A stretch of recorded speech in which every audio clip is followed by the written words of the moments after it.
اس میں دیکھیے 1 نمبر دے رکھا ہے، حاشیے میں لکھا ہوا ہے دراصل اس میں ایک سبب ہے جو دو کے قائم مقام ہے، یعنی جمع منتہی الجموع یہ 2 سبب کے قائم مقام ہوتی ہے۔ آگے پھر 7ویں مثال دے رہے ہیں، یعنی ترکیب بالا بکا میں 2 سبب ہیں، ترکیب و معرفہ، یعنی بال اور بکا ان 2 لفظوں سے مل کے بنا ہے، 2 کلموں سے۔ احمدو یہ وزن فعل کی مثال ہے، سکرانو یہ الف نون زائدتان کی مثال ہے۔ فائدہ، ائمہ نحات یہ نحات نحوی کی جمع ہے، یعنی نحو کے ماہرین لوگ کو نحوی کہتے ہیں، ان کی جمع نحات آتی ہے، ائمہ امام کی جمع ہے۔ کی اصطلاح یعنی ان کے ٹیکنیکل ورڈز جو ہوتے ہیں ان کی جو آپس میں اصطلاح آپ سمجھ رہے ہوں گے، یعنی جو وہ جس ہر فن کی کچھ اصطلاح ہوتی ہیں جن میں وہ بات کرتے ہیں، کچھ خاص الفاظ ان کی اصطلاح میں ایک اسم کا اپنے اصلی صیغے یعنی اپنے اصلی لفظ سے نکل کر دوسرے لفظ میں چلے جانے کو عدل کہتے ہیں۔ صیغہ میں کافی مشکل الفاظوں کا بھی ترجمہ کر دیتا ہوں تاکہ آپ کو اچھے سے بات سمجھ میں آئے، یعنی اسم کا اپنے اصلی صیغے سے نکل کے دوسرے صیغے میں چلے جانا، یہ کیا ہے؟ اسے کہتے ہیں عدل۔ یعنی جو جیسے مثال کے طور پر عامرن تھا اصل صیغہ فاعل ان کے وزن پر، عمرہ یا عمرو کا مطلب ہوتا ہے آباد ہونا، اسی سے عامرن ہے آباد ہونے والا، تو عرب نے جو ہے اس سے لفظ بنایا عمر، تو اصلی صیغہ عامرن تھا، اس سے عمر بنا دیا انہوں نے، تو اسے ہی عدل کہتے ہیں۔ اسے کیا کہتے ہیں؟ عدل کہتے ہیں۔ یہ 2 طریقے کا ہوتا ہے، عدل تحقیقی، عدل تقدیری۔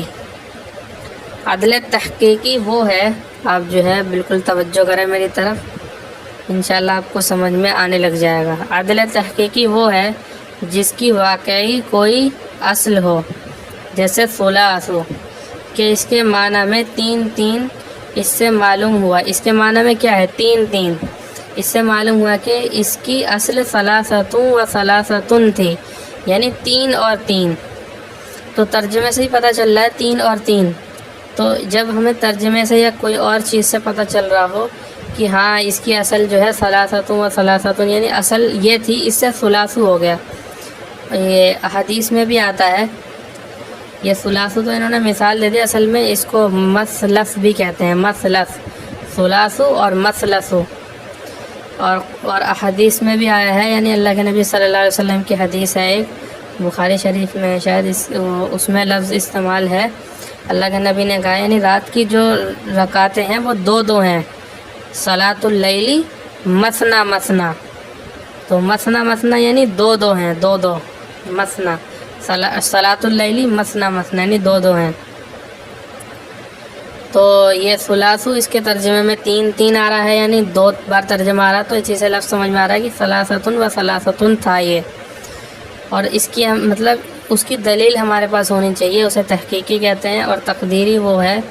کہ جس کی اصل واقعی نہ ہو بلکہ مان لی گئی ہو، جیسے عمرو، تو عمرو میں ترجمے میں سے تو کچھ پتہ نہیں چل رہا، یہ تو نام ہے کسی کا، تو کہ یہ لفظ عرب میں غیر منصرف مستعمل ہوتا ہے، لیکن اس میں غیر منصرف ہونے کا صرف ایک سبب معرفہ پایا جاتا ہے، اس لیے استعمال کا لحاظ کر کے اس کی اصل عامرن مان لی گئی ہے، یعنی عامرن سے نکلا ہے یہ مان لیا گیا ہے، ورنہ کوئی چیز ایسی نہیں ہے جو ہمیں بتائے کہ یہ عامرن سے نکلا ہے، باقی مان لیا گیا ہے تاکہ جو قاعدہ بنا ہے وہ بچا رہا ہے، کیونکہ میں نے آپ کو بتایا تھا، دیکھیے زبان پہلے ہوتی ہے، قواعد بعد میں ہے۔ قواعد تو اس لیے بنائے تھے کہ جو ہے حضرت علی رضی اللہ تعالیٰ عنہ نے دیکھا اپنے خلافت کے زمانے میں کہ اعجمی لوگ جو ہے وہ اسلام میں خوب داخل ہو رہے تھے، اور جو ہے وہ قرآن پڑھتے وقت کافی بڑی غلطیاں کر رہے تھے، جس سے قرآن میں تحریف کا اور عربی زبان میں بگاڑ آنے کا خطرہ محسوس ہو رہا تھا، تو انہوں نے اپنے شاگرد حضرت اسود علی سے کہا کہ تم جو ہے ایک طریقہ تیار کرو جس سے عربی زبان کو اعجم بھی سمجھیں، تو انہوں نے طریقہ اختیار کیا، وہ کچھ قواعد لے کر آئے، ایسے دھیرے دھیرے پھر ان کے شاگرد پھر اور آگے جو ہے یہ پوری نحو ایک علم تیار ہو گیا، تو یہ اللہ پاک نے ان کے دل میں بات ڈالی اور یہ پورا علم تیار ہو گیا، تو اصل تو زبان تھی جو عرب بولتے تھے، بعد میں یہ قواعد تیار ہوئے قرآن کریم کے نازل ہونے کے بعد۔ تو اپنے قاعدے کو بچانے کے لیے کہ اب عدل جو ہے وہ اس میں مان لیا گیا، ورنہ عمر کو پھر کوئی ہمارے پاس ہم کیسے کہتے ہیں غیر منصرف ہے، اس وجہ سے۔ خیر ابھی آپ کو نہ سمجھ میں آیا تو کوئی بات نہیں، آپ کو دھیرے دھیرے سمجھ میں آنے لگ جائے گا۔ اگلی جو کتاب ہدایت النحو ہے اسے پڑھیں گے تو اس میں تھوڑی تفصیل ہے، باقی آپ زیادہ آپ کو اس میں جو ہے اگر آپ جو ہے نہیں بھی سمجھے تو آپ کے لیے زیادہ دشواری کی بات نہیں ہے، بس لفظ جو ہیں کچھ ایسے ہیں انہیں آپ یاد کر لیں، تھوڑے بہت ہیں، آپ انہیں غیر منصرف پڑھیں، یعنی اس پہ تنوین اور کسرہ نہ پڑھیں، لغت میں دیکھ لیں، لغت میں بھی لکھا ہوتا ہے، تو باقی تھوڑا بہت اس کو دیکھ لیجئے، سمجھ لیجئے، اور باقی جو ہے لغت سے بھی آپ کا کام چل جائے گا۔ فائدہ: عجمہ وہ اسم ہے جو عربی کے علاوہ کسی دوسری زبان میں علم ہو، یعنی نام ہو، کسی کا نام ہو، یعنی عربی زبان میں نہ ہو بلکہ جو جس زبان سے لیا ہو عربی زبان میں وہ اس وقت علم ہو، یعنی کسی کا نام ہو، اور 3 حرف سے زیادہ ہو، یعنی کم سے کم 3 حرف نہ ہو، اس سے زیادہ ہو، یعنی کم سے کم 4 حرف ہونے چاہیے، جیسے ابراہیم ہو، یا 3 حرف ہو اور درمیان کا حرف حرکت والا ہو، متحرک ہو، یعنی درمیان کا حرف ساکن نہ ہو بلکہ اس پہ حرکت ہو، جیسے شطر۔ شطر جو ہے قلعے کا نام ہے، یہ بھی عربی لفظ نہیں ہے شطر، اور ابراہیم بھی عربی لفظ نہیں ہے، تو یہ اس میں بتا دیا انہوں نے۔ عجمہ جب ہوگا تو اسے غیر منصرف کب پڑھیں گے؟ جب پڑھیں گے یعنی اس کے اندر وہ عجمہ میں یعنی عجمی زبان میں وہ علم ہو، کسی کا نام ہو، پھر عربی میں جب لیا ہو اسے تو 3 حرف سے زیادہ ہو، یا 3 حرف والا ہو اور بیچ کا حرف حرکت والا ہو۔ الف و نون زائدتان اگر اسم کے آخر میں ہوں تو شرط یہ ہے کہ وہ اسم میں علم ہو،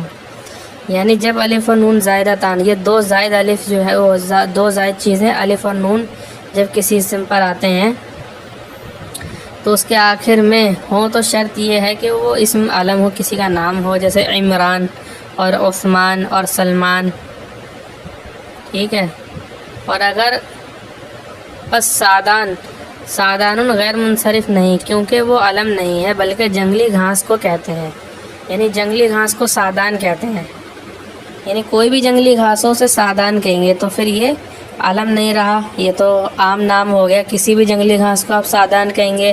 اگر کوئی خاص نام ہوتا، علم ہوتا، تو پھر یہ بھی غیر منصرف ہوتا۔ اور اگر الف و نون زائدتان صفت کے آخر میں نہیں، ایڈجیکٹیو ہو،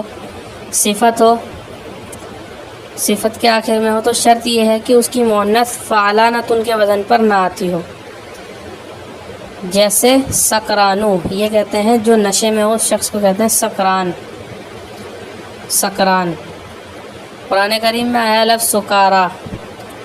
وہ جو ہے ابھی آگے آ جائے گا، سکرانو غیر منصرف ہے اس لیے کہ اس کی مؤنث سکرانۃ نہیں آتی ہے، اور ندمان غیر منصرف نہیں ہے اس لیے کہ اس کی مؤنث ندمانۃ آتی ہے، یعنی صفت جب ہو تو سکران جو ہے یہ نشے میں ہونا یہ آدمی کے اندر صفت ہوتی ہے، یعنی مطلب اچھی اور بری تو بعد کی چیز، ایک صفت ہوتی ہے آدمی کے اندر کہ وہ نشہ بھی ہے جو ہے وہ ایڈجیکٹیو ہوتا ہے، یعنی صفت ہوتی ہے، تو اس لیے جو ہے اس کے اندر کیا شرط ہے کہ اس کی مؤنث فعلانۃ کے وزن پر نہ ہو، تب یہ کیا ہوگا؟ غیر منصرف ہوگا، اور اگر فعلانۃ کے وزن پر ہے اس کی مؤنث تو یہ منصرف ہوگا۔ دیکھ لیجئے اسے، اب مکمل ہی ہو گیا اب یہ تقریباً۔ وزن فعل سے یہ مطلب ہے کہ اسم فعل کے وزن پر ہو، جیسے احمدو یہ افعالو کا وزن ہے، یعنی واحد متکلم کا وزن ہے، دیکھیے احمدو افعالو کا وزن ہے، یعنی یفعلو یفعلانی یفعلون، تفعلو تفعلانی یفعلنا، تفعلو تفعلانی تفعلون، تفعلینا تفعلانی تفعلنا، افعلو نفعلو، تو افعلو واحد متکلم کا صیغہ ہے، اس کے وزن پر ہے، تو اسی لیے کیا ہے یہ غیر منصرف ہے۔ اور دوسرا یہ معرفہ بھی ہے، تو 2 سبب پائے گئے تو یہ غیر منصرف ہو گیا، یعنی اس پہ نہ ہی تنوین پڑھیں گے اب، نہ ہی زیر پڑھیں گے۔ فائدہ، یہ 5واں فائدہ بتا رہے ہیں، ہر ایک غیر منصرف جبکہ اس پر الف لام آئے یا دوسرے اسم کی طرف مضاف ہو، یعنی کسی اسم کی طرف مضاف ہو یا پھر اس پر الف لام آ جائے تو اس کو حالت جری میں یعنی حرف جر کے بعد کسرہ دیا جاتا ہے، جیسے صلیت فی مساجدہم، یہ ہے مضاف کی مثال. دیکھیے مساجد مضاف، ہم ضمیر مضاف الیہ ہے، تو جب یہ مضاف ہوگا مضاف تبھی اس پہ زیر آ جائے گا. اور جب اس پہ الف لام ہوگا، جیسے ذہبت الی المقابر کہ میں گیا مقبروں تک، یعنی قبروں تک، یعنی قبروں کے پاس گیا میں. وذهبت الی المقابر میں مقبرے گیا، مقبرے کے پاس گیا. وصلیت فی مساجدہم میں نے ان کی مسجدوں میں نماز پڑھی. تو دیکھیے الف لام آ جائے گا جب بھی جو ہے غیر منصرف ہو جاتا ہے، اس پہ کسرہ آ جاتا ہے، اور اس والی حالت میں اس پہ زیرہ، اس پہ بھی کسرہ آ جاتا ہے. کسرہ کیوں آ جاتا ہے؟ اس لیے کہ غیر منصرف پہ کسرہ اور تنوین اس لیے نہیں لاتے کیونکہ فعل پر بھی نہیں آتی. اگر آپ نے ابھی تک پڑھا ہوگا تو آپ نے ایک چیز غور کری ہوگی کہ فعل پہ ہم نے کبھی کسرہ نہیں پڑھا، نہ ہی تنوین پڑھی، بلکہ جزم آ جاتا ہے اس پہ. تو فعل سے اس کی جو ہے تشبیہ ہوتی ہے، یعنی فعل سے ملتا جلتا ہوتا ہے یہ دو سبب کی وجہ سے، اس لیے اسے غیر منصرف پڑھتے ہیں. باقی تفصیل اور اس کی بڑی کتابوں میں آتی ہے، بس سمجھ لیجئے فعل کی طرح دکھنے میں لگتا ہے یہ، اس لیے فعل کی طرح اس پہ یعنی دو سبب آنے کی وجہ سے فعل کی طرح ہو جاتا ہے یہ، تو اس لیے اس پہ نہ ہی تنوین پڑھتے ہیں اور نہ ہی کسرہ. لیکن الف لام جو ہے وہ اسم کی علامت میں سے ہے، اور مضاف ہونا بھی اسم کی علامت میں سے، شروع میں آپ نے پڑھا تھا. تو اسم کی علامت جب اس پہ بڑی بڑی علامت آ گئی، ایک تو مضاف ہونا اسم کی بڑی علامت ہے، اور الف لام کا آنا اسم کی بڑی علامت ہے، بڑا سبب ہے، تو اسی لیے اس پہ کسرہ بھی آ جاتا ہے جب اس پہ الف لام آئے گا اور جب یہ مضاف ہوگا جب. تو اسے آپ جو ہے یاد کر لیں، آپ کو یہ 9 سبب یاد ہونے چاہیے، ان کی تعریفات کیا تھیں، آپ کو بہت فائدہ ہوگا اس سے. اور بہتر تو یہ ہے کہ آپ اس سے خود بنائیں، یعنی ڈکشنری کے محتاج نہ بنیں، آپ کو خود معلوم ہونا چاہیے کہ ہاں یہ غیر منصرف کیوں ہوگا. بہت سارے لفظ آتے ہیں، جیسا رمضان ہے، رجب ہے، مہینوں کے نام ہیں، مکہ ہے اور مصر ہے، بہت سارے لفظ ایسے ہیں جو غیر منصرف ہیں. تو کہاں تک یاد رکھیں گے؟ بہتر ہے کہ قاعدہ یاد کر لیں اور سب کو پھر اس حساب سے ڈھال لیں، تو پھر آپ کو زیادہ آسانی رہے گی. ویڈیو تھوڑی لمبی ہو گئی. وآخر دعوانا ان الحمد للہ رب العالمین.